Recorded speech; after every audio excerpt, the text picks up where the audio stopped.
หมายซุงพี่น้องผู้ปกครองเขากูก็ค่ะวันไรก็ตกแม่นอยู่วันที่17เดือนธันวาคมปี2026เขาขามาพบทบยากันในข้าวยามกลางวันกันเนาะ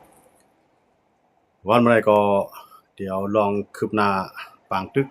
ตั้งตาวันออกกลางมาต่อไต่ใครนี้พี่น้องผู้ปกครองเขาซื้ออันเกียกสงข่าวเงานอกเมืองในเมืองค่ะเนาะ หลายวันแล้วพอมีข่าวยามตันไรมาคบทบยากันในวันมื้อใดก็เอาตื้อตางข่าวยามตันเสมาคบทบยากันแทงวันหนึ่งค่ะเนาะอ่าเกี่ยวข้องในรองปางตึกตั้งตะวันออกกลางนี่ก็จะเป็นปางตึกอเมริกันและอิหร่านค่ะเนาะอ่านับตั้งแต่วันที่10 11มาเนี่ยอเมริกันและอิหร่านนั้นไล่ตึกกันอ่าสู่กำแก็บกันเนาะสู่แก็บหนึ่งเส ก็กลายเป็นปังตึกใหญ่ตอนตาอิหร่านเตียนอเมริกันเอาเครื่องบินกว่ายื้อใส่พื้นที่ตับซึกของอิหร่านหลายพื้นที่แล้วก็เอาโทมาฮอกและขีปนาวุธทั้งหมดทั้งเสียงก็49ลูกครับเนาะยื้อใส่อิหร่านนับจากนั้นก็อิหร่านก็ขึ้นตอบแต้นขึ้นยื้อใส่ตั้งตะวันออกกลางอันเป็นเมืองปะเลียนเลยคูเวตอ่าแล้วก็จอร์แดนครับเนาะ3เมืองในย่าอิหร่านขึ้นตอบแต้นขึ้นเตียนมีตับซึก อเมริกันอยู่ไว้ครับเนาะก็กะหลังนั่นก็ประธานาธิบดีโดนัลด์ทรัมป์ลาดว่าติส่งแรงศึกเขายึดเกาะคักยาวก็เตตึกต่ออิหร่านต่อบ่กวนปังนี่ก็กะอันประธานาธิบดีโดนัลด์ทรัมป์ปืนพาวกว่านั้นมันก็เหมือนหนังที่มันลาดนั่นขนาดเนาะพอป่วนมาแทงถึง24ชั่วโมงครับเนาะโดนัลด์ทรัมป์ก็ขึ้นปีนกลมันขึ้นว่า สั่งซึกอเมริกันกึดยังไว้ลองตึกอิหร่านย้อนเปออเมริกันและอิหร่านอันไลอุปกันนั้นมันมีลองคืบหน้าเตือนำมาย้อนนั่นแหละอเมริกันได้สืบกึดปางตึกต่ออิหร่านย่อก็ปันข้าวยามอิหร่านให้มาอุบให้พอมีข้อตกลงกันได้นี่ครับเนาะหรือนั้นถึงเมื่อว่าก็ไล่อุบกันแทงครับเนาะอุบกันตั้งพ้องต่างตัวแทนของอิหร่านและอเมริกันอุบกัน แล้วก็ไล่ข้อตกลงกันกว่าว่าได้ลงลายมือ MOU กันตาได้กึดตึกกันตั้งหน้าค่ะเนาะนั่นก็อ่าถามว่าภายดังอิสราเอลเพียงพอใส่อยู่5เตียนโดนัลด์ทรัมป์กว่าตกลงตาได้ลงลายมือ MOU จำอเมริกันนั่นเลยค่ะเนาะแล้วก็อิสราเอลได้อำยอมยากอมหันดีจอมมื้อนี้ก็เฮ็ดให้ประธานาธิบดีโดนัลด์ทรัมป์และจอมพ่องลงเป็นจะมีเนทันยาฮูผู้นำอิสราเอลในผิดใจต่อกันครับเนาะทั้งสองฝ่ายก็ผิดใจต่อกันอิสราเอลก็ลาดว่าโดนัลด์ทรัมป์ได้ปล่อยพาอ้อยหลีอันไรโคมกันมาวันมื้อนั้นโดนัลด์ทรัมป์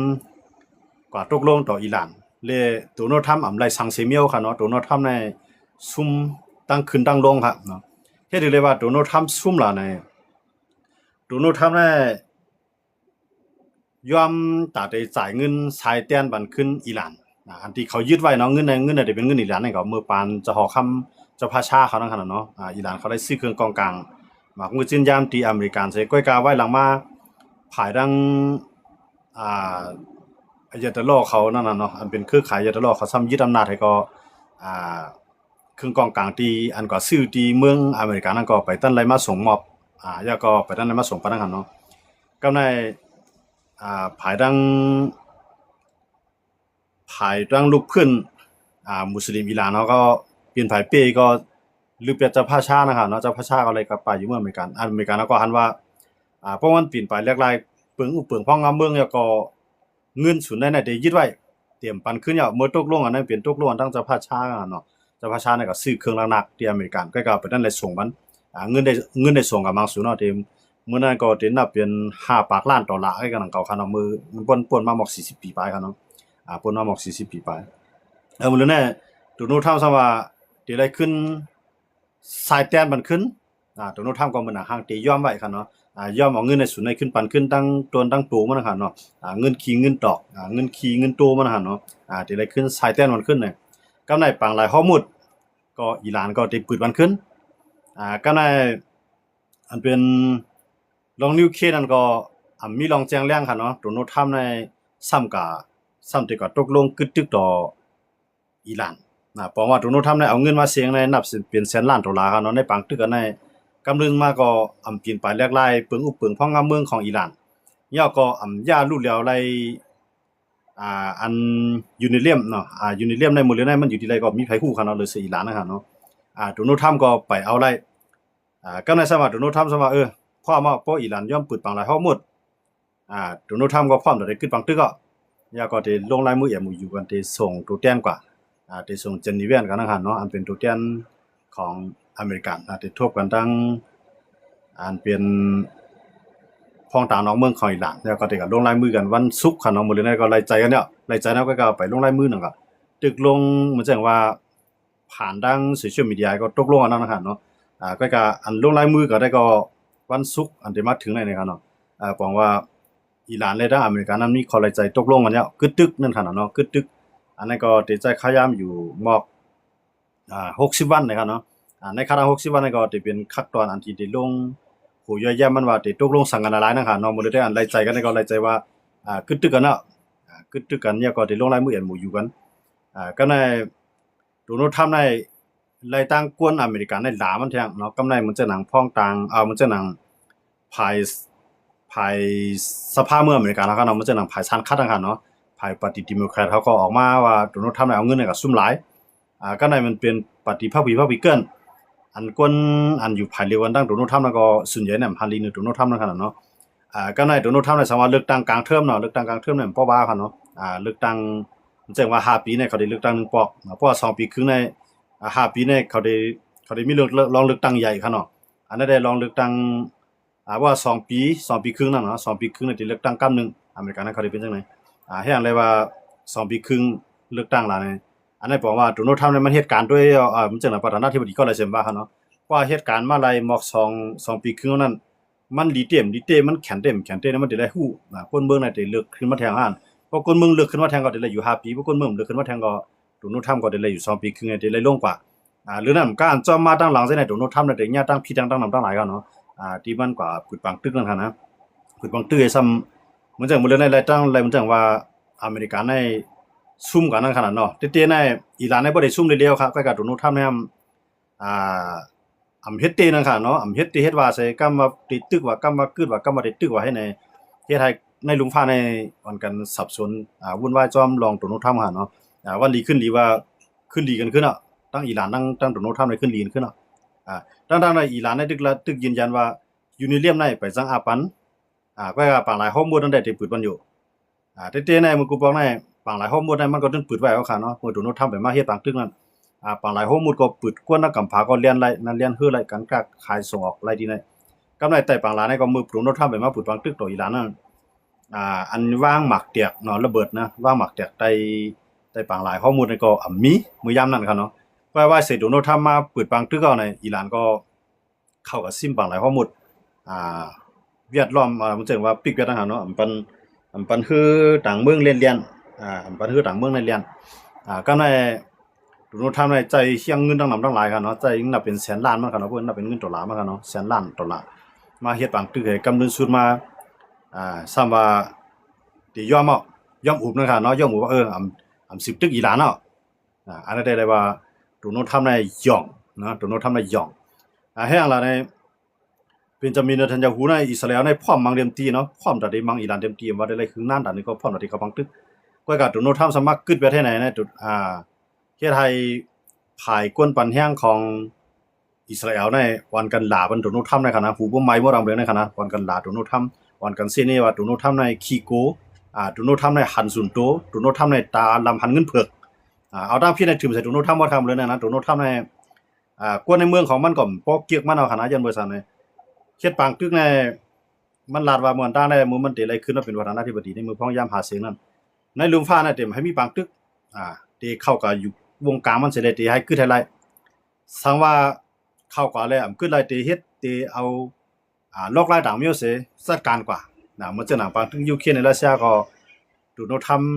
ยามลาดว่าที่เอาข้าวยามในหมอกปากวันในปางตึกในที่คือกว่าปากวันก็หมอก3เดือนปลายนะครับเนาะ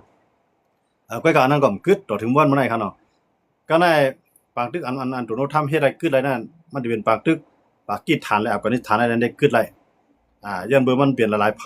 บีบนั่นคั่นเนาะผมสิว่าก้อมกับโดนัลด์ทรัมป์นั่นก็ก็ในโดนัลด์ทรัมป์ในมาเฮ็ดให้บางตึกในกึดในมื้อเช้านางอ่าไทย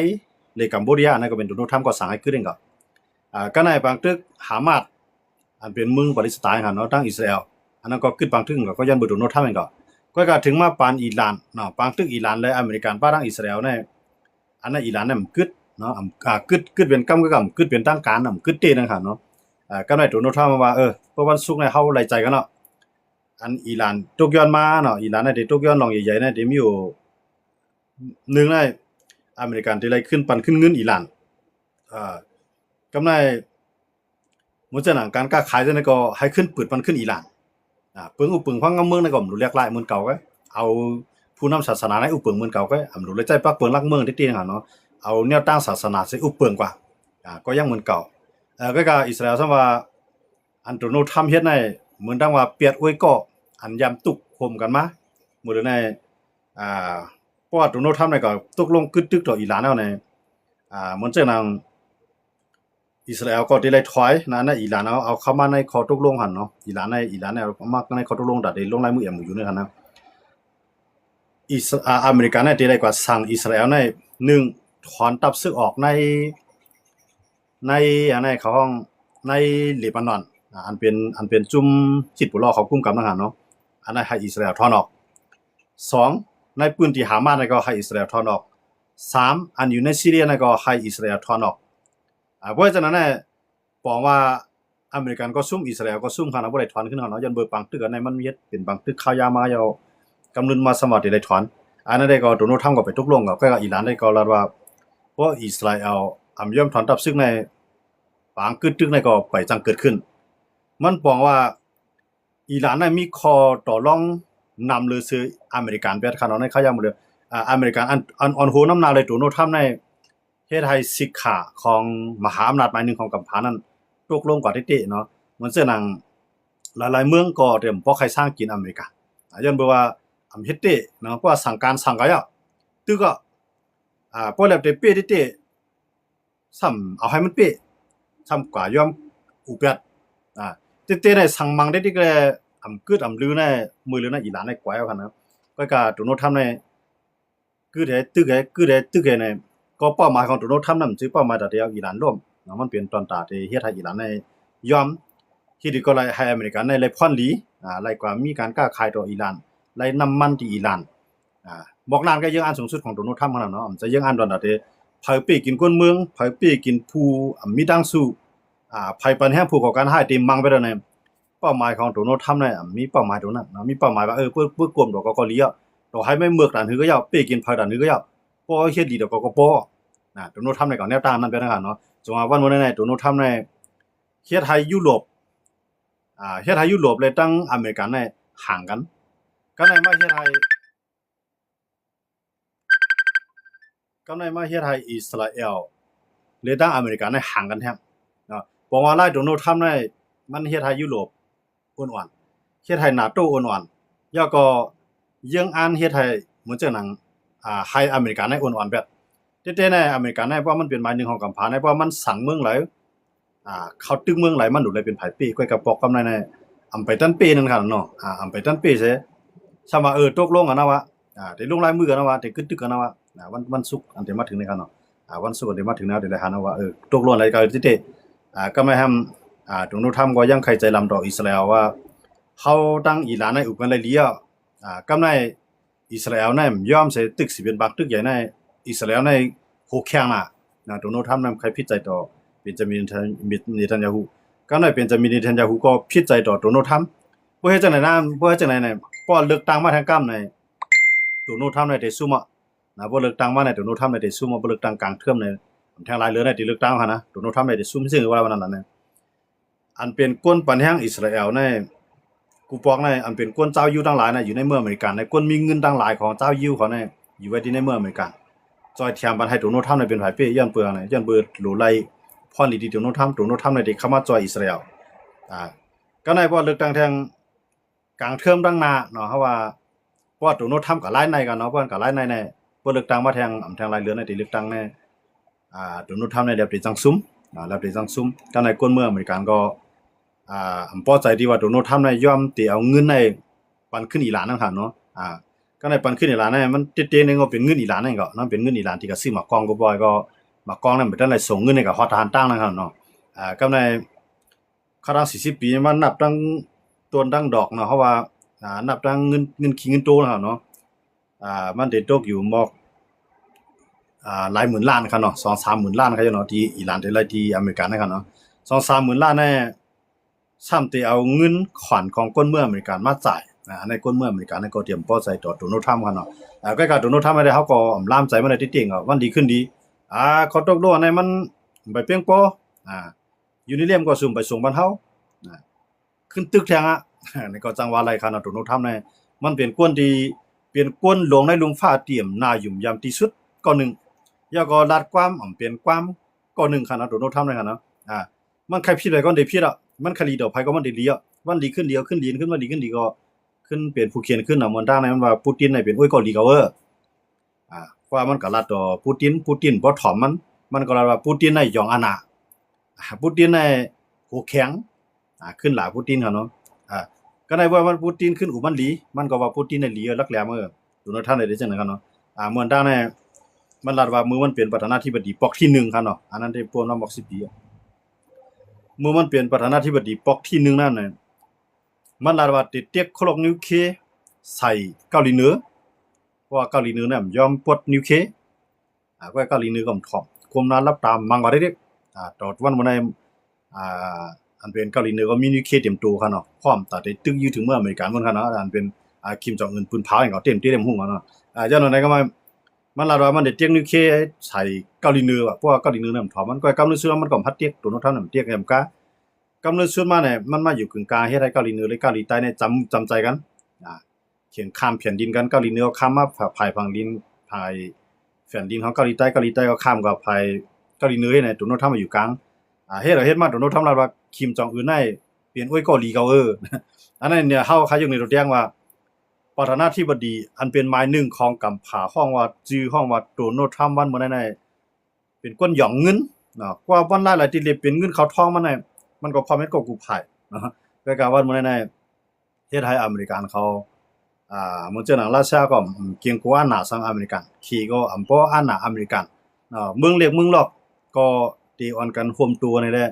เตรียมปกกูอเมริกันจังว่าย้อนบ่โดนัลด์ทรัมป์นั้นเฮ็ดให้ลองยุ่มยำเหนือเมืองอเมริกันนั้นเกิดขึ้นเนาะเฮ็ดให้เปิ้นทางเรียกเมืองอเมริกันเนาะอันนั้นโดนัลด์ทรัมป์เฮ็ดได้กันเนาะมันลาดว่ามันเต็มมังในปืนเผามื้อจ้างมันรัดว่าจังได๋มันรัดว่ามือปังทึกที่จะเกิดขึ้นเนาะปังทึกอเมริกันและอิหร่านนั้นโดนัลด์ทรัมป์รัดว่าอิหร่านเนี่ยหมดสภาพเนาะมันจังว่าหมดเอ็นหมดแฮงมีสังอันเฮกตั้งกลางหาวก็เฮาอยู่แล้วหมดขีปนาวุธก็เฮาหายแล้วไปหมดคือลำน้ำก็มีอิหร่านในร่วมไอ้โดนัลด์ทรัมป์ว่าปืนเผาตอนนั้นอิหร่านเนี่ยจึงมีขีปนาวุธตั้งนำค่าอยู่มาแต่ปืนลิ้นอยู่มาแต่ปังหลายตึกอยู่หลายจังเนาะก็โดนัลด์ทรัมป์รัดว่าหายแล้วหมดกำลังซื้อมาเนี่ยญาอิหร่านเขายื้อใส่ตับซึกอเมริกันอันอยู่ตั้งตะวันออกกลางหลายๆเมืองเขาเนาะนั่นก็โดนัลด์ทรัมป์เรียนเบิ่นก่อมเรียนอะไรในกำพาบ่ได้มันใจกับปันเรียนกันอะไรง่ายๆเนาะมันมีศักดิ์ศรีหลักฐานมันหมดเนาะระว่าโดนัลด์ทรัมป์ในเฮ็ดให้เมืองอเมริกันสิเลนาตาตกสิเลนาตาลู่ถึงนำกาเฮ็ดให้โอ้ยลีนั่นไว้ใจเนาะ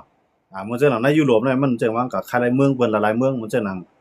แคนาดาเนี่ยคล้ายมาเป็นเมืองของอเมริกันเนาะรัฐที่51ของอเมริกันกำในเหมือนเจ้านั้น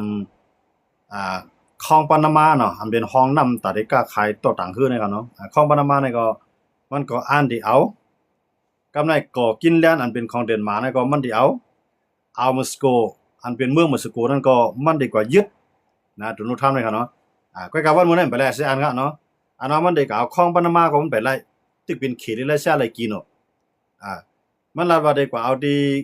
กุนกินแลนด์อันนี้ก็กวนลงที่ล่างส่วนใหญ่ก็ตึกเป็นเขตหรือรัสเซียอยู่นะกุนกินแลนด์นะครับเนาะที่เป็นของเดนมาร์กเนี่ยเป็นลูกจุ่มหน้าโตครับก็เฮ็ดก่อไปมักมีต่อเขตต่อรัสเซียก็ได้อเมริกันว่ามันจำเฮาซ้ำกับเฮ็ดก่อเขตก็เป็นจังได๋เฮาหลุดละยืเด้อต่อถึงมื้อนั้นโดนัลด์ทรัมป์ก็ไปฮัดยึดมื้อจ้างลาดว่าแต่แฮงซึกในเพราะว่าอุกันไล่ตกลงกันไล่เส้นด้านได้ใจแฮงซึกนั้นเตรียมจังเวไล่โดนัลด์ทรัมป์รัฐความพอได้กันเนาะเพื่อฉะนั้นแล้วในเมืองจังฝรั่งเศสเขา อังกฤษเขาเยอรมันเขาหลายๆเมืองส่งแห่งซึกหนาตัวมาไปดิโกนกุนกินแดนกำเนิดว่าโดนัลด์ทรัมป์ก็พาเราแห่งซึ้งกว่าเนาะพาเราแห่งซึ้งกว่าเลยไล่สร้างต่อเทื่อมื้อไหนครับเนาะอย่างว่าจังได๋โดนัลด์ทรัมป์อันว่าอ่ามันลาดว่าในเมืองอเมริกาในมันเป็นประธานาธิบดีก่อนแข็งที่สุดในมันอ้ามตัวหั่นเนาะโดนัลด์ทรัมป์มันเป็นปางใต้ยองคนเก่าพวกมันเฮ็ดเราเฮ็ดเองเอาก็อันเอามาหันให้มันมังอ่ะพวกมันก็กึดไปนั่นค่ะเนาะมังเต็มที่ก็กึดไปได้พวกก็กึดปุ๊บเนี่ยเฮ็ดให้ภาคอีหลานได้ขึ้นฟื้นตัวมากขึ้น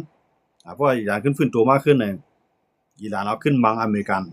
นอันอยู่ไว้ตั้งตะวันออกกลางก็ได้โดนัลด์ทรัมป์นะครับก็ตกลงว่ากึดตึกอ่ะไล่ใจกันเนาะอันนั้นก็เฮ็ดให้โดนัลด์ทรัมป์นั้นไล่กวนปัญหาโดนัลด์ทรัมป์ทั้งหลายในอันกันหลาโดนัลด์ทรัมป์ครับมันในกันเนาะอันนั้นเป็นอันดีเปรียบใจอันนึงก็ในมันจะหนังเจ้าอยู่เนี่ยเนาะเจ้าอยู่มันจะหนังอิสราเอลเขาในเขาเป็นเมืองที่อันเป็นอ้วยลีอเมริกันที่สุดตั้งตะวันออกกลางว่าที่เขาตึกที่แล้วเดินป่าอิสราเอลตาเสเขาเนาะอเมริกันนั้นมันดีใจอย่างที่เนี่ยว่าการเงินเนี่ยการเทคโนโลยีเนี่ยโคมืดมาตาเสทั้งอิสราเอลและอเมริกันคุยกับวันมื้อนั้นเนี่ยเป็นจะมีเดนชาวฮูเนี่ยพอใจในโดนัลด์ทรัมป์ลาๆค่ะเนาะเป็นจะมีเดนชาวฮูก็ลาว่าโดนัลด์ทรัมป์ในหักหลังกำในอันเป็นกวนเมืองอิสราเอลเขาอันพร้อมตาได้จุกอยู่ภายเป็นจะมีเดนชาวฮูนั้นอันกันหลาโดนัลด์ทรัมป์ค่ะเนาะหลาโดนัลด์ทรัมป์ว่าเป็นกวนขี้โกเป็นกวนที่อำซ้ำความลัดว่าโดนัลด์ทรัมป์ในวันมื้อนั้นเนี่ยกวนเมืองอเมริกันมันก็หลามันกำในกวนอันปันแห้งอเมริกันอันปันแห้งโดนัลด์ทรัมป์นั้นก็อ่อนกันหลามันก็ในกวนอันปันแห้งอิสราเอลก็อ่อนกันกว่าละอเมริกันเขาเนาะว่ามื้อนี้ในอีหลานในบ่ได้ซุ่มเลี้ยวๆในแห้งอะไรโดนัลด์ทรัมป์มักกึดแวดในแห้งอะไรโดนัลด์ทรัมป์ในหักหลัง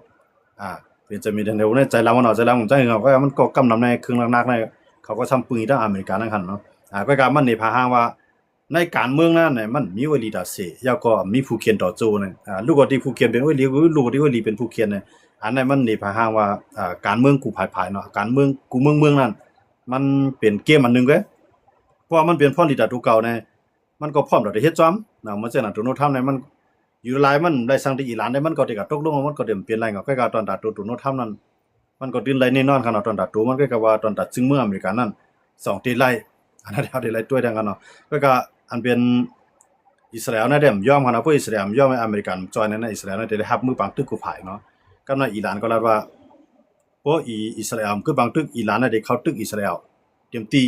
นะอิหร่านนี่ก็ว่าที่ตึกเจ้าก็ที่10ปันแห่งอ้อยลีมันเหมือนจะหนังฮิซบุลลอฮ์เขาเนี่ย